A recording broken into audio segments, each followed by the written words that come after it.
menurut saya Pak Jokowi juga apa adanya. Dan saya banyak belajar dari Pak Jokowi karena saya menganggap beliau sebagai presiden. Dan awal-awal seperti Mas Tatang bilang tadi, kita nggak bisa membaca nih kelihatannya marah atau nggak kelihatannya ketawa, padahal marah. Padahal ketawa. Tapi kita tahu, wah marah ini. Kalaupun misalnya marah, tapi marahnya itu tidak diekspresikan seperti halnya kayak biasanya kita marah-marah gitu. Nggak meledak-ledak gitu ya? Iya, suara meninggi, bahkan teriak-teriak nggak ada. Nggak pernah. Ya betul, ada beberapa kali yang saya meraba saja karena nggak berani juga saya tanya. Oh kelihatannya nggak suka. Nah, tapi kan tidak terucap. Kemudian akhirnya mereka harus membaca sendiri. Kami pun membaca sendiri. Mulai pagi beliau keluar dari rumah Bayurini itu pavilion di pekarangan Istana Bogor. Beliau keluar dari pintu, masuk mobil. Kan juga kita juga berusaha melihat, oh wajahnya kira-kira apa lagi gitu mendung atau enggak gitu. Kalau mendung ya kita jangan macem-macem lah.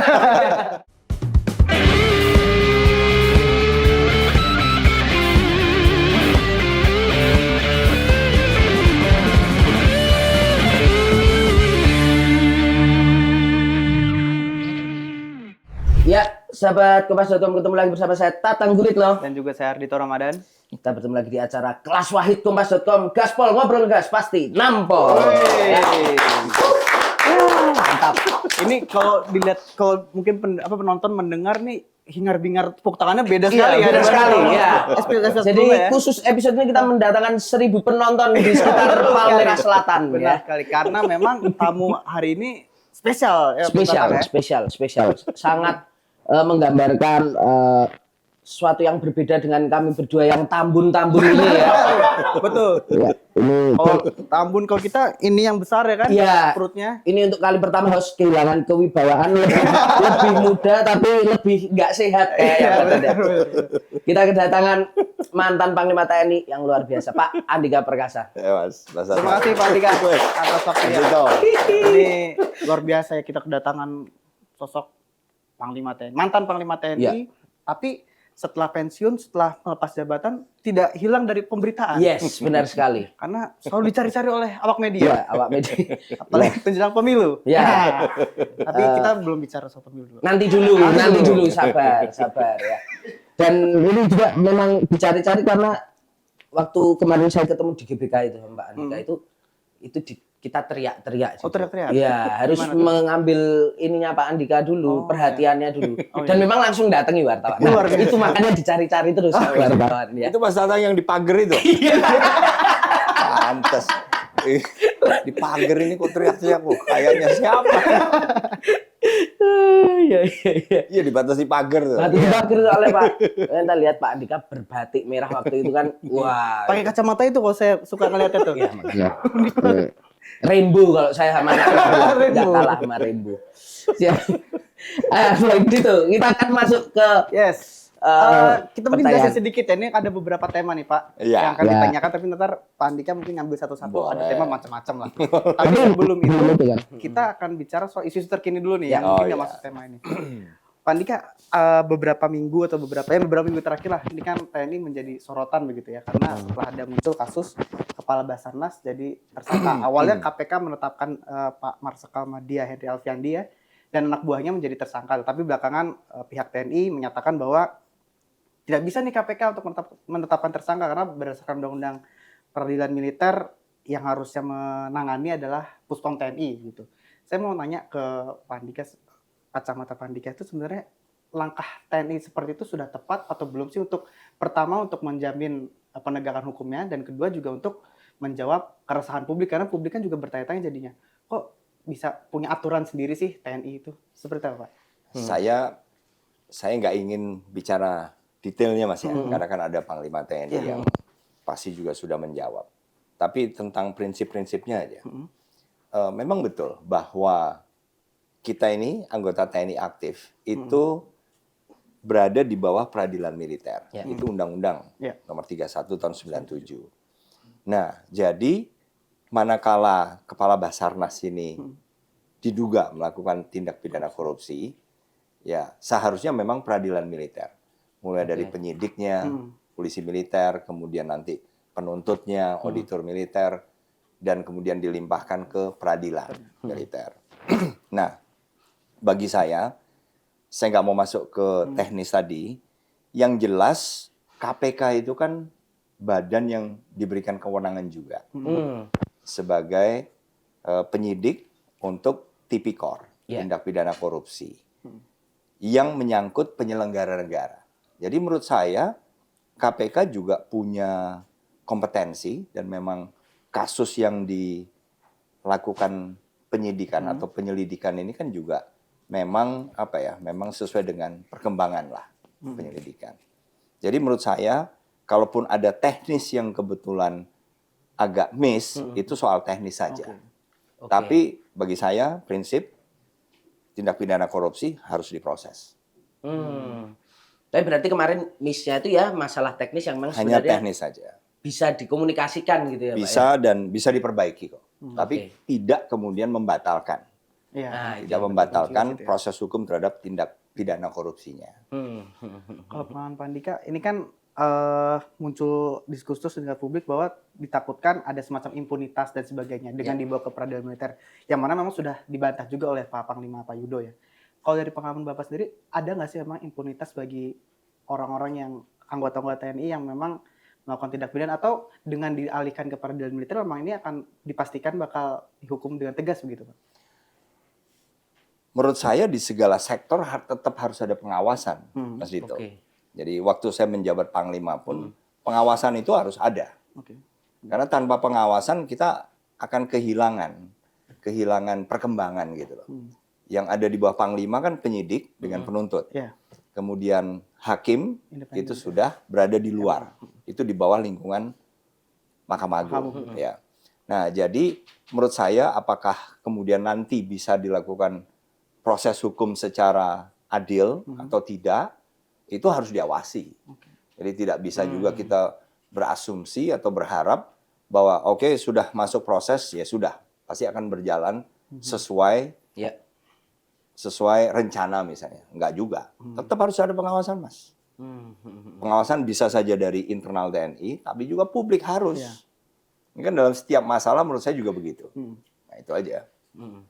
Nah, kemarin juga tersebar ini Pak Andika, bahwa ada keinginan publik itu ada beberapa wacana, desakan, opini lah Pak, bahwa ini kan terjadinya di SAR gitu Pak, kasusnya. Kemudian banyak juga yang mendorong untuk udahlah di pengadilan sipil aja pengadilan umum gitu, tipikor gitu, supaya terang benderang. Tapi di satu sisi itu tadi, bahwa kita juga tidak bisa melepaskan peraturan undang-undang militer itu tadi Pak. Nah sebenarnya kalau kita melihat dari sisi undang-undang militernya sendiri Pak, kalau menurut Pak Andika masih relevan nggak sih Pak UU militer kita saat ini tuh? Atau mungkin juga kita tuh sebenarnya juga perlu loh ada melihat perbaikan atau revisi ke depan untuk bisa juga menjamin peradilan-peradilan ini nanti seperti apa gitu tuh loh Pak, yang supaya lebih jelasnya gitu. Ya kalau relevan atau enggak itu kan undang-undang yang lagi berlaku Mas. Kalau saya terbuka. Yang penting membuat undang-undang ini, pemerintah dengan DPR sepakat, menurut saya kita pasti ikut kok. Kita pasti loyal. Oh iya, nggak mungkin kita kemudian berpendapat A, nggak mungkin. Jadi yang membuat undang-undang itu kan pemerintah dengan DPR. Udah lakukan saja. Apapun yang diputuskan di situ, kita semua pasti loyal. Dan harus loyal. Kan itu produk hukumnya. Ya, tegak lurus di situ pasti. Betul. Dan terkait tadi Pak Andika menyebutkan bahwa pengawasan publik sangat penting ya terhadap untuk kasus ini. Sangat penting. Tetapi kalau secara aturan itu memang peradilan nanti kepada tersangka ini akan dilakukan terbuka atau seperti apa sih Pak kalau dari aturannya? Dan ada aturannya. Seperti apa? Ada aturannya. Jadi kalau tipikor menurut saya tidak tertutup. Tapi yang tertutup itu misalnya yang berhubungan dengan tindak pidana misalnya asusila kalau tidak salah. Ada itu sudah baku kok. Tapi kalau tipikor tidak.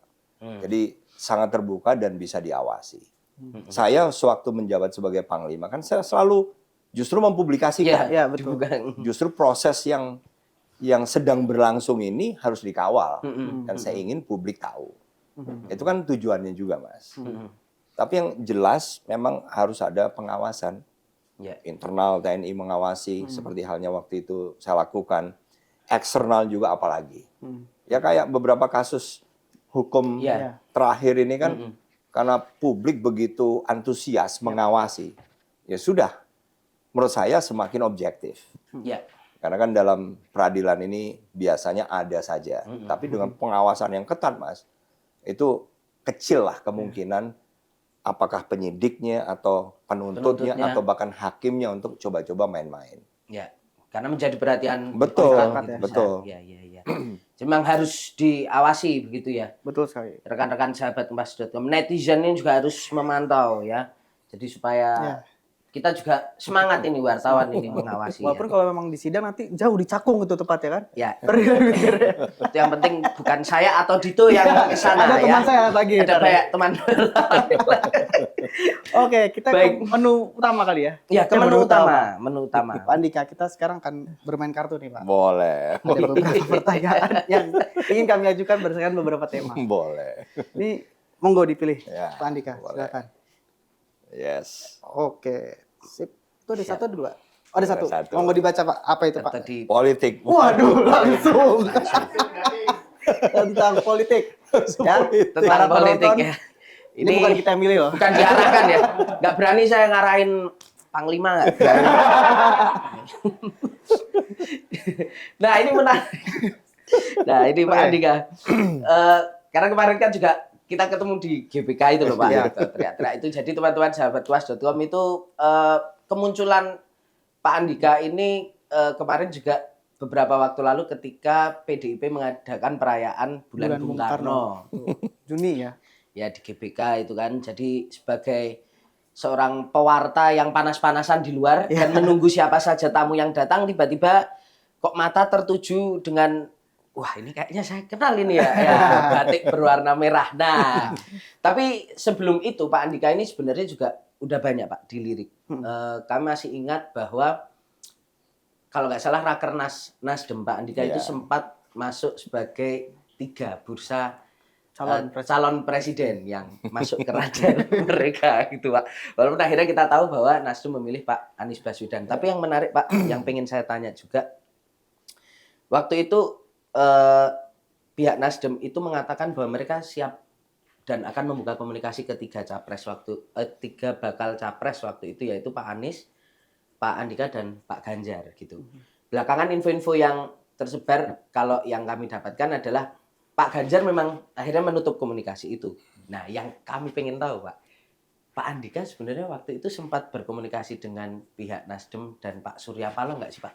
Setelah muncul nama Pak Andika. Di Rakernas itu ya? Ya, di Rakernas itu sebagai kandidat bakal calon presiden itu. Kalau sebelum diumumkan, itu tidak ada komunikasi sama sekali. Nggak ada. Dengan siapapun dari Partai Nasdem ya. Tahu-tahu diumumin. Dan bahkan saya lagi dinas ke luar negeri itu. Oh itu lagi luar negeri. Nah, setelah itu ya saya kan juga merasa waduh. Ya satu sisi saya merasa berterima kasih. Berarti itu suatu kepercayaan. Kepercayaan bukan hanya kepada saya pribadi tapi juga kepada institusi TNI lah. Karena waktu itu kan saya masih aktif.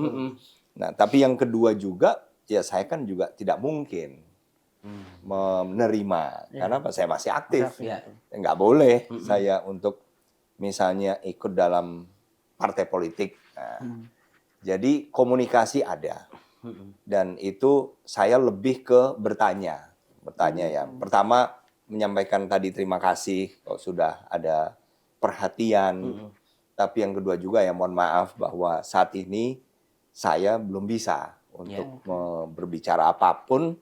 Apalagi berbicara sebagai calon presiden. Wah, itu kan nggak mungkin. Itulah kira-kira. Jadi waktu itu menanyakannya lebih ke kenapa nih kok saya masuk juga di situ atau gimana? Ya, terima kasih tadi. Pertama saya terima kasih dan juga saya menanyakan kenapa, apa sebabnya dan yang jelas terakhirnya adalah bahwa saya mohon maaf karena memang saya masih aktif. Nggak bisa kemudian menempatkan diri sebagai calon presiden. Waduh. Itu kayaknya iya sih Pak, benar. Bisa repot tulisannya kalau gitu. Ini nggak boleh politik praktis juga, apalagi Panglima ya. Tapi waktu itu berarti komunikasi langsung dengan Pak Surya Paloh waktu itu Pak Andika? pernah saya berkomunikasi dengan Pak Surya Paloh, dengan staf-staf beliau juga ada. Memang disampaikan waktu, tapi masalah politisi itu kan agak licin, Pak. Jadi misalnya saya orang Nasdem, oke Pak Andika nggak bisa sekarang, tapi nanti setelah pensiun gimana Pak? Nah, masa nggak ada omongan itu Pak? Itu nggak ada. Itu nggak ada? Nggak ada. Jadi omongan nanti kalau setelah pensiun nggak ada sama sekali. Oke. Jadi kan mungkin juga pada saat itu kan lebih ke menyebutkan nominasi lah. Nominasi. Nah kemudian mungkin karena dalam perjalanannya Nasdem kemudian sudah memilih memutuskan Mas Anies ya, berarti ya sudah final di situ. Oh iya. Berarti setelah itu memang nggak ada pinangan lain ya Pak ya. Siap. Itu cerita sebelum pensiun. Sebelum pensiun. Setelah pensiun Pak, itu kan hampir setahun setelahnya bulan Juni kemarin seperti Tatang tadi cerita, Pak Andika kan datang ke acara PDIP gitu. Itu jadi salah satu yang sorotan juga karena kita tahu Pak Andika selama ini bukan anggota partai begitu ya. Datang pakai baju merah, lalu duduk juga bersama kalau tidak salah dengan beberapa tokoh-tokoh politik juga ya di depan pakai caping segala macam kalau tidak salah ya. Betul. Nah, Inti yang di dalam ya kan, saya di dalam. luar. Memang itu namanya begitu gas. Iya. Ya. Nah, kehadiran Pak Andika itu juga menimbulkan asumsi kali dugaannya bahwa wah jangan-jangan Pak Andika ini memang sudah berpartai dan partai tersebut adalah PDIP gitu. Mungkin bisa dijawab asumsi-asumsi seperti itu, Pak. Jadi pada saat acara 24 Juni itu kan saya dapat undangan. Yang jelas belum saat itu Mas ya. Belum. Karena apa? Di undangan itu tertulis dress code. Untuk internal partai menggunakan merah hitam kalau tidak salah ya. Oh iya Pak Jokowi kan juga. Undangan lain itu pakaian nasional. Nah, batik. Nah, jadi saya datang pakai batik karena memang saya bukan bagian dari internal PDIP. Dan warnanya merah ya kebetulan aja. Batik kita kan macam-macam. Oh, berarti merah itu kebetulan aja, Pak. Batiknya itu. Pak Andika merah, batiknya kebetulan gitu ya. Acara PDIP lagi ya. Tapi tadi menarik, Pak Andika bilangnya belum. Nah, kalau sekarang gimana tuh, Pak? Apakah? Ya itu, saya nggak bisa ngomong, Mas. Nggak bisa ngomong karena memang ada yang belum boleh saya ngomong. Dan bukan saya nanti yang ngomong gitu. Yang mengumumkan nanti bukan Pak Andika ya. Oke, kita tunggu waktunya aja lah istilah gitu kali ya. Kita tunggu Mas Hasto Kristianto ya. Iya. Oh iya. Nah, ini menarik juga Pak Andika. Kalau kita lihat kan Bapak itu kan selama ini kan figur yang sangat terbuka, Pak, dengan publik, dengan teman-teman wartawan juga.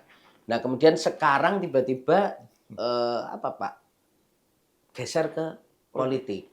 Nah, kalau kita lihat dua senior Bapak, Pak Prabowo dan Pak Muldoko itu kan memang mengakui waktu itu bahwa Pak Jokowi itu guru politiknya.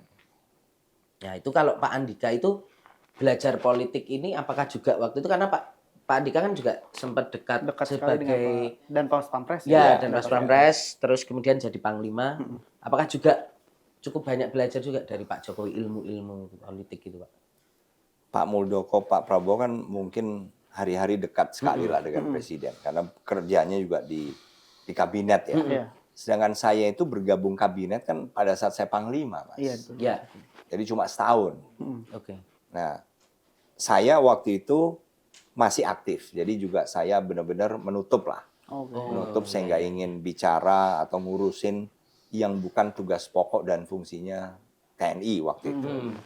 Jadi, tapi bahwasannya saya belajar itu dari mana aja.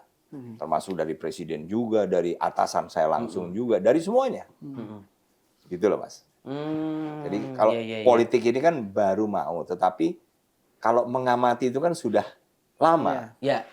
Saya menjadi Kepala Staf Angkatan Darat saja kan sudah juga harus berhadapan dengan Komisi 1 sebagai counterpart kita yang isinya juga 9 partai politik. Jadi kita belajar sejak lama dan belajar itu mungkin belajar dari statement dari dinamika yang dilakukan oleh partai politik maupun individu politisinya. Ya benar-benar. Kalau dari Pak Jokowi sendiri ada yang jadi bahan pelajaran nggak sih Pak? Mungkin kalau kita lihat Pak Jokowi orang terbuka dan kebetulan Pak Andika juga orang terbuka begitu ya. Apakah memang itu ada influence dari Pak Jokowi atau seperti apa mungkin? Kalau terbuka, saya nggak tahu ya. Tapi menurut saya Pak Jokowi juga apa adanya. Dan saya banyak belajar dari Pak Jokowi karena saya menganggap beliau sebagai presiden untuk sampai ke posisi itu saja. Itu kan pasti ada bagi saya ya kelebihan. Ada kelebihan kekuatan orang. Setiap orang yang menjadi presiden pasti punya kelebihan. Dan kelebihan ini mungkin juga berbeda-beda antara presiden yang satu dengan yang lainnya. Tapi yang jelas saya dapat kesempatan dari dekat. Saya pernah ngawal Pak Harto waktu itu. Waktu beliau masih menjadi presiden. 2 kali. Yang pertama waktu ke Kroasia dan Bosnia. Kemudian yang kedua pada saat beliau ke Filipina. Jadi waktu itu karena memang daerahnya dianggap rawan. Jadi Pas Pampres mendapat perkuatan dari Kopassus. Waktu itu saya masih di Kopassus. Walaupun singkat, saya tetap berusaha untuk belajar. Melihat kepribadian beliau, kemudian cara berbicara. Nah kemudian sekarang waktu itu saya bekerja untuk Presiden Jokowi, ya saya juga mempelajari. Apalagi lebih lama. Karena 1 tahun 7 bulan, dan tiap hari. Nggak ada 1 hari pun. Nggak ketemu presiden. Iya. Istirahat nggak ada. Banyak yang saya pelajari, Mas. Ya. Apa Pak? Mungkin yang kita tuh nggak banyak tahu Pak soal Pak Jokowi, gitu, Pak.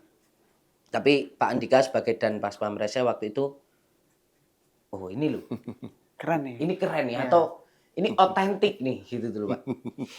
Itu seperti apa tuh Pak? Karena kalau saya ini dapat kabar ini Pak, info-info, katanya Pak Jokowi itu kan Jawa sekali. Jadi kalau ngambek itu nggak marah.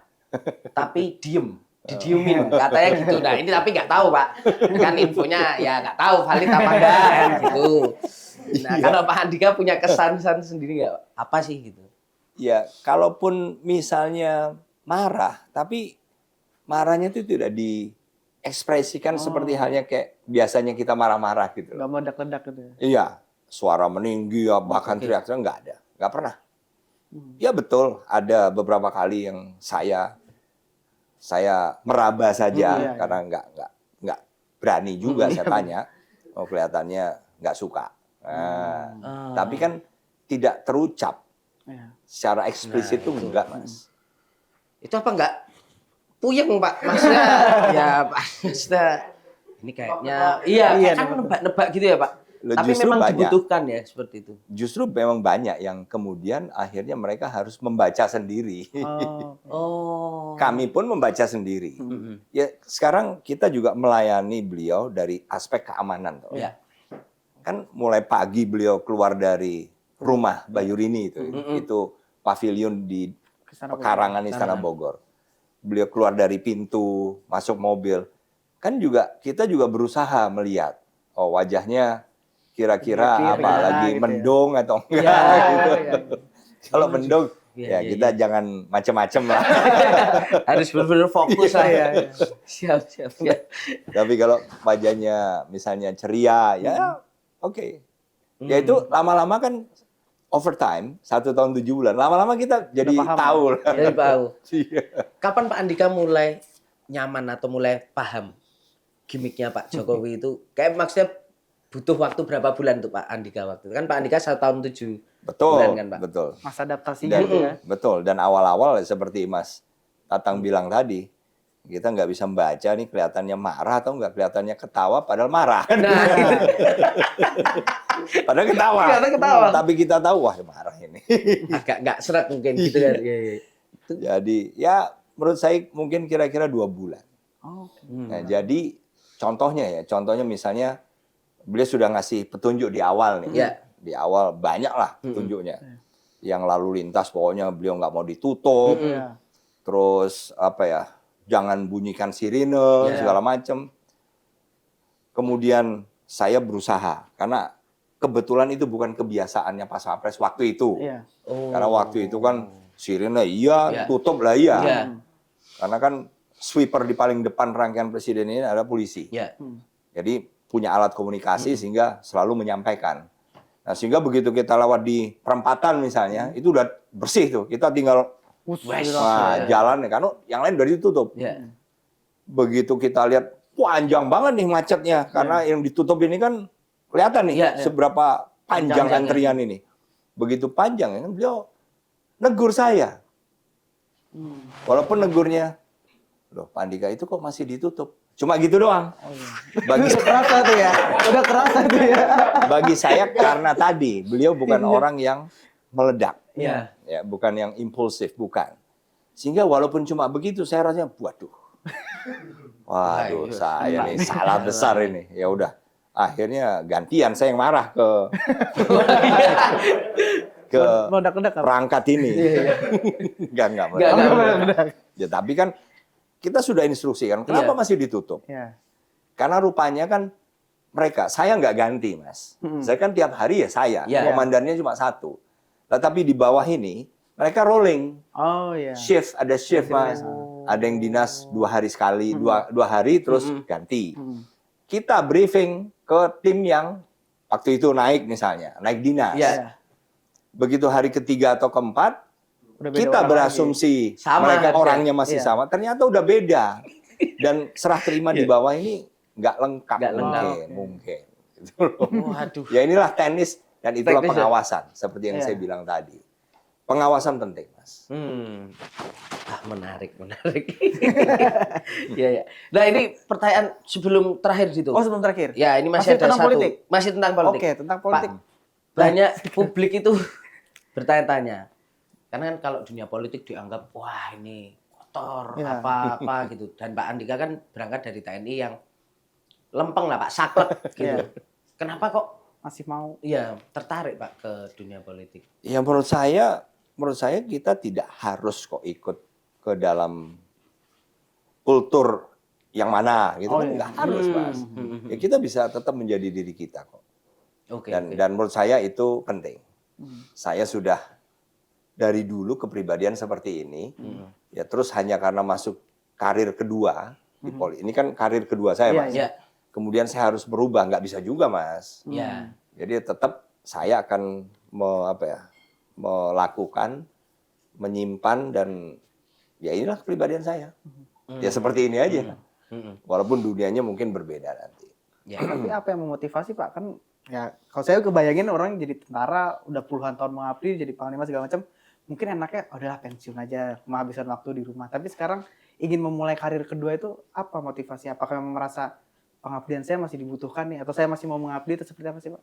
Kalau pengabdian saya dibutuhkan atau enggak kan bukan saya GR bener lah. Tapi yang jelas kan kita masih 58,5 Mas.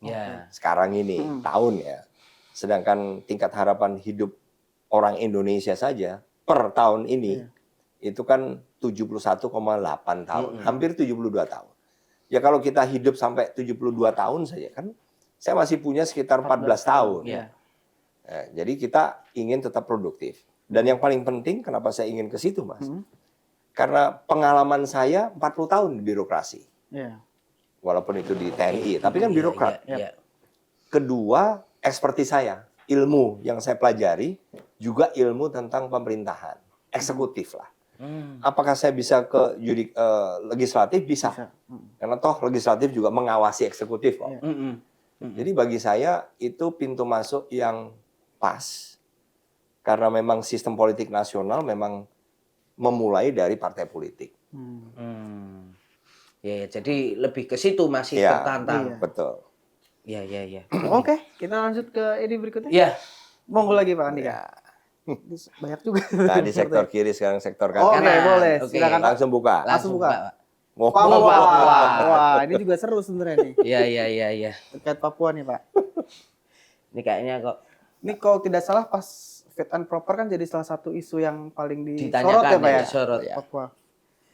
Nah, dan soal Papua ini apa ya, bertahun-tahun tuh, Pak, masalahnya masih sama gitu, kekerasan, keamanan dan keselamatan masyarakat jadi sorotan dengan adanya kelompok kriminal bersenjata. Dan paling baru ini kan paling jadi perhatian publik terkait pilot Susi Air ya, berkebangsaan Selandia Baru. Dan kalau tidak salah bulan ini tuh udah tepat 4 bulan. 4 bulan ya. Beliau disandra oleh AKB.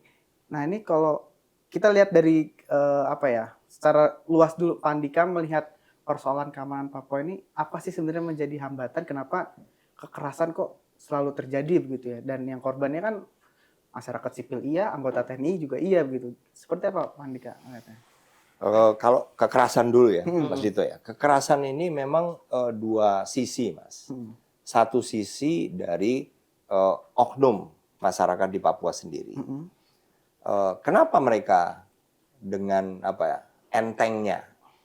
entengnya kemudian melakukan kekerasan sampai melakukan pembunuhan tanpa ada rasa bersalah gitu loh.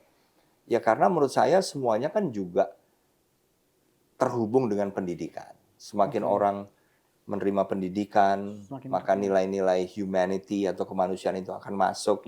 Maka menurut saya semakin orang ini merasa bahwa oke, itu bukan nilai-nilai kemanusiaan. Sesama manusia kita harus saling menjaga. Kalaupun ada masalah, ya proses hukum, karena negara kita negara hukum. Nah, padahal pendidikan di sana kan juga belum merata, Mas. Iya, betul. Makanya kan pemerintah sendiri, pemerintah Pak Jokowi ini sudah mengeluarkan instruksi presiden nih, Mas. Tahun 2020 kemarin, gitu loh. Tetap aja lambat. Nah, diberikan kewenangan kepada wakil presiden untuk mengkoordinir itu semua. Nah, di sisi lain TNI pun, polisi juga melakukan kekerasan, gitu loh. Nah, itu yang waktu saya menjabat, itu yang saya mulai dirubah. Kita nggak boleh terpancing. Kita melakukan tindakan hukum kepada mereka, ini kan tindakan hukum, Mas. Juga dengan cara-cara yang sesuai dengan prosedur hukum.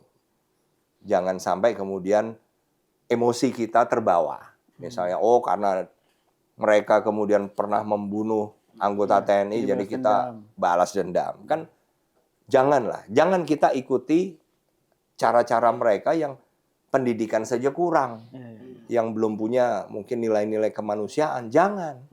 Kita harus mengajarkan kepada masyarakat Papua bahwa kita mengambil tindakan tegas itu memang karena alasan yang kuat. Apa? Kan ada. Misalnya mereka membawa senjata dan mengancam kita, ya. Apa boleh buat? Kita harus mengambil tindakan tegas. Tapi manakala mereka tidak bersenjata, kita pun jangan kemudian begitu mudahnya mengambil tindakan sampai akhirnya ada korban di sana. Jadi kekerasan Mas Dito tadi hal pertama ya kita harus bisa memulai lah. Kalau nggak kita mulai, ya udah nggak mulai-mulai. Di sana pun nggak akan pernah mulai karena mungkin tadi pendidikan kurang, karena sekolah aja mungkin nggak. Tapi kita yang harus mulai nih. Kita kan semua lulusan SMA, Mas. Kami ini minimal lulusan SMA, sehingga ya kita lah yang harus mulai untuk mengajarkan gimana humanity itu kita terapkan di sana. Ya. Tapi ini juga Pak, salah satu program Pak Jokowi yang dilakukan kan adalah membangun jalan di Papua itu jadi lebih bagus. Betul. Akses dan lain segala macam. Tapi kenapa akhirnya itu tuh juga belum bisa cukup signifikan gitu. Artinya ketika akses sudah ada dengan baik, kan harapannya ada peningkatan kesejahteraan lah di situ. Tapi kenapa mungkin waktu itu mungkin juga sebagai seorang panglima Pak Andika melihat bahwa wah ini kok juga belum bisa berjalan dengan baik. Apa faktornya gitu loh Pak? Faktornya keamanan. Jadi kan pernah itu terjadi BUMN Istaka Karya dengan PT Brantas waktu itu yang membangun jalan itu, Mas. Itu BUMN yang ditugasi oleh presiden ya. Jalan termasuk jembatan-jembatannya. Jembatannya itu kalau nggak salah PT Brantasnya. Nah, mereka ya bahkan kan ada satu insiden di mana ada 26 apa kalau nggak salah. Mereka dieksekusi. Iya. Ada 26 itu tewas. Nah, itu kan juga kemudian membuat hambatan psikologis bagi pekerja yang lainnya. Nah, berarti kami juga harus turun. Nah, setelah kejadian itu, saya waktu itu kalau nggak salah masih Pangkostrat itu. Kita kemudian menempel. Jadi membantu mengamankan mereka. Karena apa? Kan mereka jalan terus itu. Namanya jalan, Mas, infrastruktur. Jadi pindah terus itu cara bekerjanya. Jadi berbulan-bulan itu mereka akan pindah dan selalu di lapangan. Nah, itu kita kemudian juga membantu pengamanan.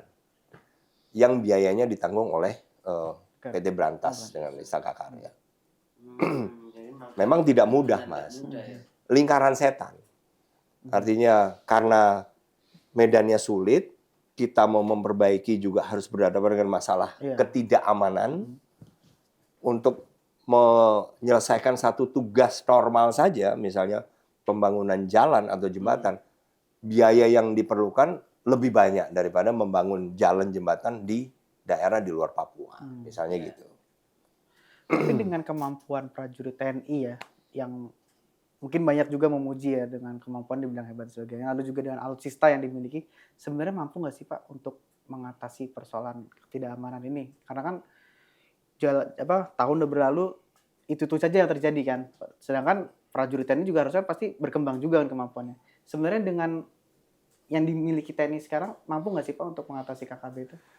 Ya, jelas teknologi kita perlu, Mas ya. Kita perlu, misalnya salah satunya cara adalah dengan memonitor percakapan telepon mereka. Nah, itu juga kan tidak mudah. Karena apa? Mereka juga punya telepon satelit. Iya, itu ada juga. Berarti mereka tuh sebenarnya teknologinya juga oke juga ya Pak ya? Ya itu kan bisa gampang dibeli sekarang, Mas. Oke. Oh iya, telepon satelit itu gampang dibeli, Mas. Asal ada uangnya aja. Nah, tapi juga di sisi lain kan kita juga nggak bisa menghadapi mereka itu dengan misalnya senjata yang gede gitu, nggak mungkin juga. Kan masyarakat jadi korban gitu ya Pak ya? Iya, karena satu, mereka warga negara Indonesia juga. Yang kedua, mereka tidak selalu bawa senjata. Dan kalau mereka nggak bawa senjata kan kita juga nggak bisa melakukan tindakan yang kemudian fatal, kan nggak boleh. Kita harus punya alasan lah. Bertindak apapun kita harus punya alasan yang kuat. Jadi menurut saya memang inilah salah satu tantangan kita, bagaimana kita mulai menghadapi agar tidak meluas keganasan mereka, kebrutalan mereka ini. Tapi di sisi lain juga tanpa kita menggunakan cara yang salah. Kalau cara kita berlebihan sehingga menimbulkan korban, ya itu juga akan membuat masalah baru bagi saya. Jadi intinya bagi saya waktu menjabat waktu itu, bagaimana caranya supaya korban ini berkurang. Kita harus bisa lebih memenangkan hati dan pikiran masyarakat.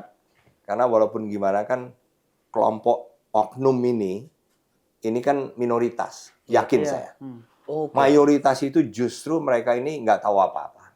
Tapi ya mereka takut karena punya senjata dan sebagainya. Kelompok oknum ini kan selain punya senjata, nggak punya rasa kemanusiaan, bantai ya kayak nggak ada rasa bersalah sedikit pun, takut masyarakat. Jadi kalaupun mereka membantu misalnya memberikan info kepada kelompok oknum ini, TNI kegiatannya apa, kan belum tentu karena itu dilakukan dengan misalnya niat sendiri, belum tentu. Mungkin ya karena ditekan. Diancam, ngasih makanan kepada mereka, kan juga begitu. Belum tentu karena mereka sayang, malah banyak juga justru kalau kita dengar dari mereka itu merasa terpaksa karena orang-orang ini memang nggak punya rasa kemanusiaan, begitu mudahnya membunuh orang, dan mereka pasti takut lah. Mereka kan tinggal di situ terus. Sedangkan kelompok oknum ini kan pindah-pindah terus dan bisa datang kapan saja. Jadi bukan berarti masyarakat yang misalnya mensupport mereka itu memang karena secara ideologis enggak, tapi karena ancaman itu ya Pak. Dan kita nggak boleh tadi gegabah. Kalau kita salah, hanya karena mereka ngasih makan, ngasih informasi, kemudian kita bunuh, waduh, janganlah. Justru kita harus memberikan kesan nih kepada masyarakat mayoritas di sana, bahwa kita ini ada di situ justru untuk membantu supaya ada sekolah baru, ada jalan baru, ada pasar baru gitu loh. Jadi bersahabat, betul, dengan betul. Masyarakat gitu. Oke. Apa mau detail lagi? Ini soal pilot ini loh, belum ini gitu. Iya, ini gimana? Soal pilot Pak Andika, ini udah 4 bulan. Kita bukan mau banding-banding, cuma mungkin dari pengalaman Pak Andika aja nih. Sebenarnya sesusah apa sih Pak untuk membebaskan apalagi kalau Sandra? ada satu Sandra itu. Iya. Kalau soal pilot, saya terus terang nggak mau ngomong ini. Oh iya, Karena saya nggak tahu. Itu kan terjadi bulan apa itu ya? Februari, Pak. Februari. Saya sudah nggak ada di sana. Jadi saya nggak tahu variabel yang mengelilingi itu apa. Jadi, sorry nih Mas. Ya, nggak apa-apa, Pak. Nggak apa-apa. Ya, maaf ya pemberi pertanyaan ya. Saya sebenarnya juga nggak mau nanya ini Pak. Saya tahu. Oke. Berarti kita next saja ke menu berikutnya. Monggo Pak Andika. Tadi kanan sudah, sekarang tengah nih. Tengah. Oke, apa ini? Keluarga. Nah, kita agak santai-santai sedikit. Santai sedikit. Pembicaraannya nih. Setelah kita bicara politik, bicara tentara, bicara Papua, kita mau tanya hal personal. Hal personal. Ya. Apa ini? Ini saya nggak mau tanya dulu yang ada di layar, tapi pertanyaan personal dulu. Oke, nggak apa-apa. Pak Andika kan waktu itu nikah posisinya Kopassus kan, Pak? Iya. Kan sibuk. Iya. Tentara kan sama wartawan 11-12 nih, Pak. Iya. Itu gimana, Pak, caranya tetap bisa speak sang istri jadi bisa tetap dapat itu loh, Pak. Karena kan Pak Andika ya sibuk. Ini sebelum soalnya ini teman saya nih single. Sebenarnya dia yang mau Pak. Ini wejangan untuk milenial dan Gen Z ya. Yang masih mirip-mirip lah ya. Kayaknya maksudnya gini loh Pak, anak sekarang kan wah kita fokus karir gitu. Pak Andika dulu kan juga Kopassus, apalagi Kopassus. Iya. Tapi kok masih bisa nih kayaknya juga harus melakukan pergerakan-pergerakan signifikan terkait dengan asmara. Nah, itu kiat-kiatnya seperti apa itu, Pak? Waduh, waktu itu kayaknya telepon itu jelas handphone belum ada, belum ada itu Mas. Jadi telepon rumah lah. Nah itu kita biasanya janjian untuk waktu dan itu nggak tiap hari nggak mungkin. Karena saya ingat saya waktu itu masih di Cijantung, di mes kita kan di dalam karena masih single itu Mas. Jadi janjian waktu lah, telepon-teleponan. Kalau apel, waduh itu lebih sulit lagi lah, karena kan nggak tentu tiap malam minggu itu ada waktu. Oh iya, benar-benar. Tapi ya mungkin karena hati sudah ketemu ya. Hati sudah ketemu, jadi nggak dipengaruhi oleh frekuensi ketemu lah. Oh iya. Tapi hati itu udah pas ya udah. Tambah apel itu kayaknya agak sulit karena ini Pak Andika mungkin mertua Pak Hendro Priyono kan kumisnya agak ngeri itu termasuk jadi faktor ini juga nggak Pak? Enggak. Apel dulu nggak kumisan Mas. Berarti dulu nggak sehoror sekarang kayaknya? Enggak. Ini setelah pensiun aja nih. Iya bener. Dulu nggak pernah kumisan. Dan ngapel biasa aja lah. Kan kita hubungan sama anaknya, nggak sama bapaknya. Tapi kan pas ngetok pintu depan yang keluar Pak Hendro Priyono dulu pasti Pak. Oh enggak ya? Oh ya namanya hati sudah ketemu itu ya Pak. Nah, oke, sekarang pertanyaan layar. Tapi sebelum pertanyaan, ini kita ada sekedar info juga nih kepada para pemirsa. Ini kita ngomong keluarga, ternyata keluarga Pandika ikut juga di sini. Iya. Ada Bu Heti dan Mas Andrew ya. Iya. Terima kasih nih. Selalu menemani. Iya. Ini termasuk 1000 penontonnya tadi tanya. Iya, ada juga. Ada VIP, kursi VIP. Kursi VIP. Ya. Nah, ini Pak, tadi mungkin yang salah satu menarik adalah anak-anaknya Pandika ini ternyata tidak mengikuti jejak Pandika ya sebagai tentara. Iya. Padahal kan kalau tentara kan biasanya kan salah satu profesi yang bapaknya ini, anaknya cenderung ini lagi gitu. Sebenarnya apa Pak yang membuat Pandika kira membebaskan, terserah deh mau nggak usah ngikutin saya gitu. Apakah memang punya pengalaman, oh jangan deh jadi tentara, capek jadi apa gimana gitu lah. Nggak pernah tuh. Nggak pernah ngomong gitu Mas. Oke, gimana ceritanya Pak? Justru kita ini membantu kok. Membantu untuk memilihkan. Walaupun bukan pilih satu, bukan. Tapi beberapa.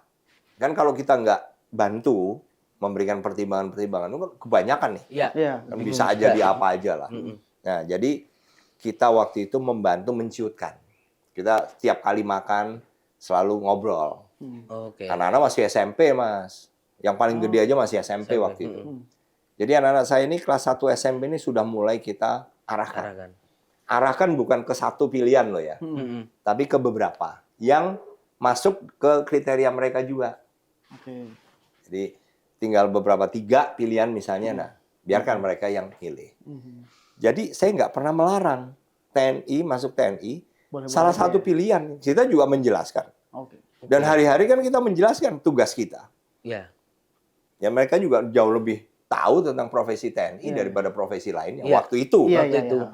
Jadi mereka udah cukup banyak lah info. Bahwasanya mereka memutuskan tidak masuk TNI ya, mungkin ya karena pertimbangan mereka sendiri. Karena bapaknya nggak pernah di rumah, mungkin gitu juga jadi pertimbangan nggak? Pertimbangan juga nggak itu Mas Hendri? Di rumah bapak nggak ada, jarang di rumah, saya nggak usah jadi TNI misalnya. Enggak juga ya Pak ya? Enggak. Tapi memang Pak Andika memang akhirnya setelah beberapa pilihan itu ya membebaskan. Karena kan mereka yang akan jalani. Ya, betul. Passion mereka di situ, ya sudah. Karena menurut saya akan lebih mudah. Ya walaupun juga tidak impossible seperti saya sendiri lah. Cita-cita saya jadi arsitek. Saya harus berubah begitu naik kelas 3 SMA berubah karena ekonomi orang tua. Ya harus bisa. Dan bisa juga kok sampai puncak. Jadi apalagi kalau mereka bekerja sesuai passionnya, wah pasti akan lebih bagus. Iya. Luar biasa ini. Berarti memang semua full kemauan anak gitu ya Pak? Terkait masa depan mereka gitu ya? Oh iya. Ibu juga mendukung nantinya berarti ya pas proses-proses itu? Nah, itu nanti tanya aja kalau ada kesempatan tanya aja. Oke. Bung Tatang ada mau ditanya lagi terkait ini? Mungkin Bung Tatang juga pengen ada masa depan jadi tentara gitu? Anaknya nanti ya. Bisa dicontoh lah. Siap. Iya, itu benar. Itu benar. Benar. Dan itu adalah sebuah operasi. Karena waktu itu kan Badan Intelijen Negara itu sudah mulai mendeteksi lah bahwa jaringan Al-Qaeda itu sudah masuk ke Indonesia. Nah, tapi kan kita harus tahu buktinya. Nah, dibentuklah tim kecil. Tim kecil, kebetulan waktu itu saya di Kopassus, kemudian operasi di bawah kendali Badan Intelijen Negara. Kesempatan kita di sekolah ke National Defense University, Mas ya. NDU itu Lemhanas. Itu sudah berlangsung lama. Jadi tiap tahun waktu itu kita selalu dapat satu seat untuk sekolah Lemhanas di Amerika. Jadi itu bukan sesuatu yang kemudian perlu lobby-lobby khusus, enggak juga. Dan bahkan untuk masuk universitas sana, kan saya apply sendiri, Mas. Itu tidak benar sama sekali. Saya nggak ada hubungannya dengan, saya nggak ada di Papua, saya nggak sedang menangani operasi tentang misalnya TEIS, nggak ada sama sekali. Dan karena kebetulan infonya spesifik, orang tua salah satu terdakwa, tanya aja langsung. Pasti kan orangnya masih ada. Yang nyuruh Mayor Andika itu nyuruh apa?